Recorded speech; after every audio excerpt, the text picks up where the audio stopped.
వీరి వ్యక్తిత్వం మామూలుగా ఉండేవాళ్ళకి అడ్జస్ట్ కాలేరు. ఏదున్నా సరే ఫ్రాంక్గా మాట్లాడతాడు, మనసులో కల్మషం ఉండదు, ముందు వెనుక చూడకుండా మాట్లాడుతూ ఉంటారు. ఎందుకంటే ఓసారి ఫ్రాంక్గా ఉండేటప్పుడు కొన్ని సమస్యలు కూడా వస్తాయి.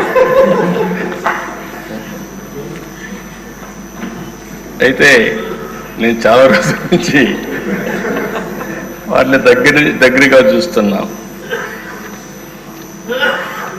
ఎక్కడన్నా తప్పులు ఉన్నప్పుడు కానీ, ఎక్కడన్నా ఇది ఉన్నప్పుడు కానీ, చెప్పాలనుకున్నప్పుడు కానీ కొండ బద్దలు కొట్టి చెప్పడం వారి మనస్తత్వం. ఓసారి అలాంటి మనస్తత్వమే కొన్ని ఇబ్బందులకు గురి చేస్తుంది. అలాంటి ఇబ్బందుల్లోనే వారు ఎంత టార్చర్ అనుభవించారో ఒక ఉదాహరణ మాత్రం. ఆయన మీరు చూస్తే పోయిన గవర్నమెంట్ ఎప్పుడైనా సరే ప్రభుత్వాలు ఒక సంస్కరణ చేయడం, ఒక అభివృద్ధి చేయడం, లేకపోతే సంక్షేమ కార్యక్రమాలు చేయడం వల్ల ఎక్కడికక్కడ ఒక పాపులారిటీ వస్తుంది. కానీ పోయిన ప్రభుత్వం ఒక టెర్రరిజం, గవర్నమెంటే ఒక టెర్రరిజాన్ని స్పాన్సర్ చేయడం అనేది చాలా ఇక్కడ జరగదు. ఏ కొద్ది ఉదాహరణలు మాత్రం మనకు ఉంటాయి.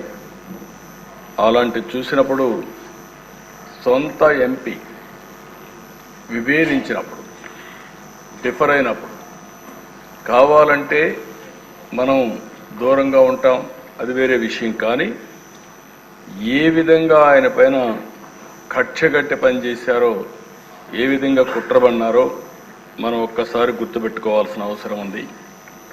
ముందు బెదిరించారు, భయపెట్టాలని చూశారు, కానీ ఏమాత్రం తగ్గలేదు. ఇక నమ్ముకున్న సిద్ధాంతం ప్రకారం ముందుకు పోయి మాట్లాడే పరిస్థితికి వచ్చారు. అయితే మనం అందరం కూడా చూస్తే అలాంటి సందర్భంలో ఏకపక్షంగా తన సొంత ఎంపీ మీద రాజద్రోహం కేసు నమోదు చేసి, లేని కేసును నమోదు చేసి, ఆయన ఏమి కుట్రలు చేయలేదు, రాజద్రోహం చేయలేదు, లేకపోతే ఏదో పెద్ద ఇచ్చేసే సందర్భం లేవు. మనందరూ కూడా తెలుసు. రాజద్రోహం కేసు నమోదు చేసి 2021 మే 14వ తేదీన, మే 14వ తారీఖున ఆయన పుట్టినరోజు. ఆ పుట్టినరోజు ఆయన అరెస్ట్ చేసి పైశాచిక ఆనందం పొందాలనే ఉద్దేశంతో ఆయన అరెస్ట్ చేశారు. ఆ రోజు మీరు చూస్తే ఒక ఎంపీ పోలీస్ కస్టడీలో టార్చర్ చేయడం దేశంలోనే ఒక పెద్ద సంచలనమైంది. సిఐడి సీనియర్ అధికారులు, ఐపీఎస్ అధికారులు పోలీస్ కస్టడీలో ఒక ఎంపీని ఇలా హింసించిన సంఘటన భారతదేశ చరిత్రలో, నేను కూడా రాజకీయాల్లో 40 సంవత్సరాల నుంచి ఉన్నా, చాలా సంఘటనలు చూశాను. ఇదే మొదటి సంఘటన, ఇదే ఆఖరి సంఘటన నా అభిప్రాయం. నేను ఎప్పుడు చూడలేదు ఇలాంటి సంఘటన, ఎప్పుడు వినలేదు. ఆ రోజు మీరు చూస్తే 2021 మే 14వ తేదీన రఘురామరాజు గారి పైన సుమోటోగా కేసు పెట్టారు. ప్రభుత్వాన్ని కూలదోయడంలో భాగంగా కుట్ర చేశారని రాజద్రోహం కేసు పెట్టారు. TV5 ABNతో కలిసి కుట్ర చేశారని ఆరోపించారు. 9 గంటలకు కంప్లైంట్ పెట్టారు, 10 గంటలకు FIR నమోదు చేశారు. మధ్యాహ్నం 2 గంటలకు హైదరాబాద్లో ఇంట్లో ఉంటూ వచ్చి అరెస్ట్ చేశారు. అంటే మీరు గుర్తుపెట్టుకోవాల్సింది, 9 గంటలకు కంప్లైంట్ ఇస్తారు, 10 గంటలకు FIR రిజిస్టర్ చేస్తారు. ఆంధ్ర పోలీసులు హైదరాబాద్కు వచ్చి 2 గంటలకు అరెస్ట్ చేసి అక్కడి నుంచి ఈయన తీసుకొస్తారు. ఆ రోజు శుక్రవారం నేరుగా, మళ్ళా దీనికి శుక్రవారానికి కూడా ఒక సిగ్నిఫికెన్స్ ఉంది. శుక్రవారం అయితే ప్రొక్లేన వచ్చి ఎక్కడికక్కడ కూల్చివేతలు చేస్తారు. శుక్రవారం కానీ అరెస్ట్ చేస్తే కోర్టు ఉండదు కాబట్టి జైల్లో పెట్టొచ్చని ప్రయత్నం చేస్తూ కరెక్ట్గా అదే శుక్రవారం ఎంపిక చేసుకొని ఇక్కడికి తీసుకొచ్చారు. ఇక్కడ చూస్తే గుంటూరు సిఐడి ఆఫీస్ వారు కొన్ని విషయాలు చెప్పారు. తర్వాత బయట వచ్చినాక నేను ఆ రోజు ఒక పార్టీ అధ్యక్షుడిగా రాష్ట్రంలో ఎవరిని అరెస్ట్ చేసినా పార్టీతో సంబంధం లేకపోయినా రాజకీయాల్లో సంబంధం లేకపోయినా వాళ్ళు ఎవరిని అరెస్ట్ చేసినప్పుడు సోషల్ యాక్టివిస్టులు అరెస్ట్ చేస్తే కూడా మళ్ళా వాళ్ళని బైక్ తీసుకురావడానికి ప్రయత్నం చేసేవాడిని. ఆ పరిస్థితిలోని ఈయన కేసు కూడా నేను నేరుగా పర్యవేక్షిస్తూ ఎప్పటికప్పుడు పార్టీలో మేము మాట్లాడుకుంటూ వస్తున్నాం. ఆ రోజంతా కూడా ఆయన అరెస్ట్ చేసినప్పుడు నుంచి తీసుకువచ్చే దారిలో కానీ ఏమేం జరుగుతుందో ఎప్పటికప్పుడు మానిటర్ చేస్తున్నాం.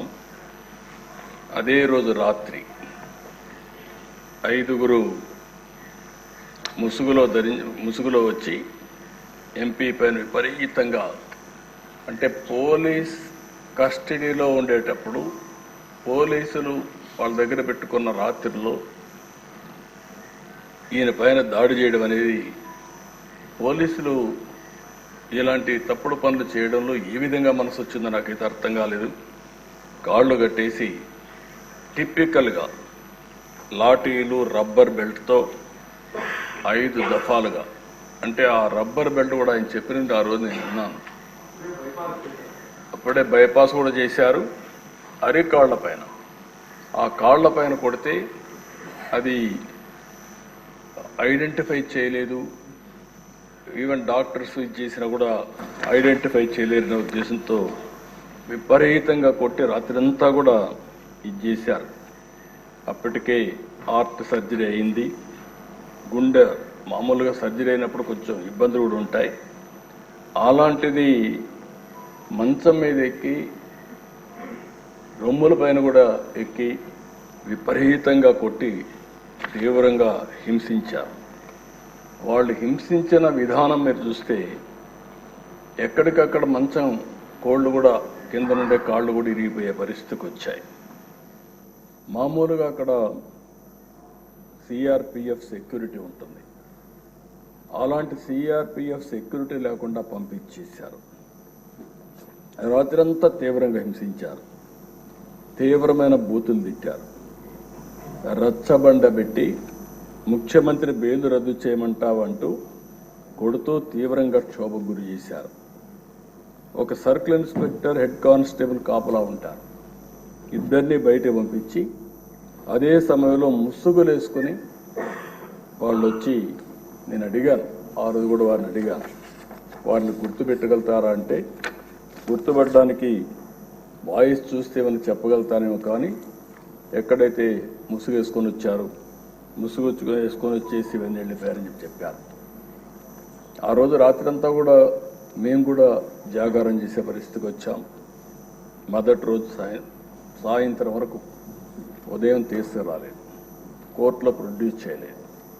ఎందుకు ప్రొడ్యూస్ చేయలేదని మేము వాకప్ చేస్తామంటే ఇప్పుడు వస్తారు అప్పుడు వస్తారని చెప్పి కాలయాపన చేశారు. సాయంత్రం వరకు డిలే చేశారు.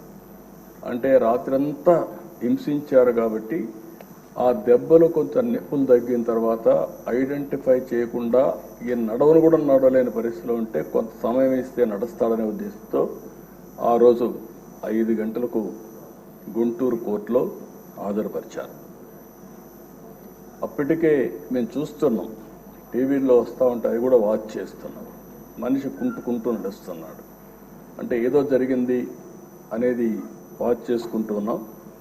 అక్కడి నుంచి ఎప్పటికప్పుడు మేము ఏం చేయాలనో లాయర్స్తో అందరితో మాట్లాడుకుంటూ వచ్చాం. మళ్ళీ వాళ్ళు చెప్పింది, వారే వచ్చి చెప్పింది, కస్టడీలో కొట్టిన విషయం కోర్టులో చెప్తే ఈ రాత్రికి మళ్ళీ మా కస్టడీకి వస్తావు, అక్కడ చంపేస్తామని బెదిరించారు. ఈ విషయాన్ని చూసినప్పుడు ఈ రాష్ట్రంలో కూడా ఇవన్నీ జరుగుతాయా అనే ఆశ్చర్యం కలుగుతుంది.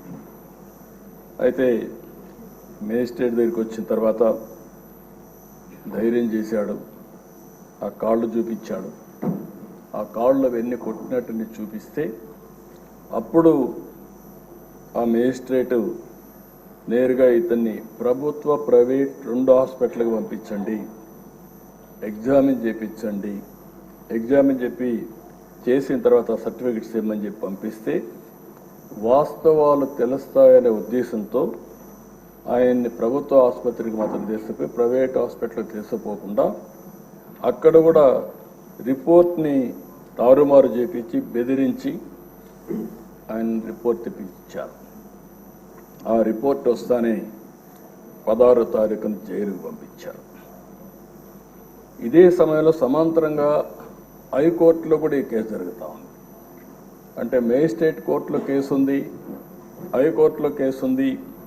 హైకోర్టులో కూడా ఏమాత్రం కూడా కోఆపరేట్ చేయకుండా వీళ్ళు ఇచ్చేస్తే మధ్యాహ్నం 12 గంటలకి కోర్టు సమావేశమైంది. రఘురామకృష్ణరాజు యొక్క రిపోర్ట్ ఇవ్వమని కోర్టు అడిగింది, కానీ వాళ్ళు రిపోర్ట్ ఇవ్వలేదు. మధ్యాహ్నం ఇవ్వాల్సిన రిపోర్టు సాయంత్రం 6 గంటలకు ఇచ్చారు. దీంతో హైకోర్టు కూడా ఆగ్రహం వ్యక్తం చేస్తూ రఘురామకృష్ణరాజు గారిని స్వయంగా తీసుకురండి హైకోర్టుకి అని చెప్పారు. ఆయన ఇప్పటికే జైల్లో ఉన్నాడు, ఇప్పుడు మేము తీసుకురాలేమని మొరాయించారు. మరుసటి రోజు 17వ తారీఖు హైకోర్టులో విచారణ జరిగింది. ఇది ఉన్నప్పుడు వారి అడ్వకేటు వారితో కూడా మేము కూడా మాట్లాడి సుప్రీంకోర్టులో వెకేషన్ బెంచ్లో కేసు వేశారు. సుప్రీంకోర్టు ఇమ్మీడియట్గా ఈయన్ని హైదరాబాద్లో మిలిటరీ హాస్పిటల్కి, ఇక్కడ ఉండే హాస్పిటల్ పైన నమ్మకం లేక ఇక్కడ హాస్పిటల్లో మళ్ళా తారుమారు చేస్తారు, బెదిరిస్తారు, రిపోర్ట్లు ఇవ్వరనే ఉద్దేశంతో హైదరాబాద్లో మిలిటరీ హాస్పిటల్కి రెఫర్ చేశారు. అప్పుడు కూడా మొరాయించారు. ఏదైతే ఆయన్ని ఇమ్మీడియట్గా తరలించాల్సింది పోయి తరలించకపోతే సుప్రీంకోర్టు చాలా స్పష్టంగా తెలంగాణ హైకోర్టు చీఫ్ జస్టిస్ నియమించిన న్యాయాధికారి సమక్షంలో పరీక్ష నిర్వహించి మంగళవారం నాటికి సుప్రీంకోర్టుకు రిపోర్ట్ ఇమ్మని చెప్పి ఆదేశాలు ఇచ్చారు. అందువల్ల సోమవారం సాయంత్రం 5 గంటలకు ఇక్కడి నుంచి జైల్లో నుంచి తీసుకుపోయి హైదరాబాద్లో సికింద్రాబాద్ మిలిటరీ హాస్పిటల్లో చేర్చారు. అక్కడ కూడా మేము వాచ్ చేస్తున్నాం. అక్కడ కూడా ఆ రోజు ఒక అధికారి పనిచేస్తూ అక్కడికి వెళ్ళి అక్కడ కూడా మ్యానిపులేట్ చేయాలని ప్రయత్నం చేశారు. అది కూడా మేము పేపర్ ద్వారా మళ్ళీ ఎక్కడికక్కడ లీక్ చేసి ప్రెషర్ పెట్టే ప్రయత్నం చేశాం.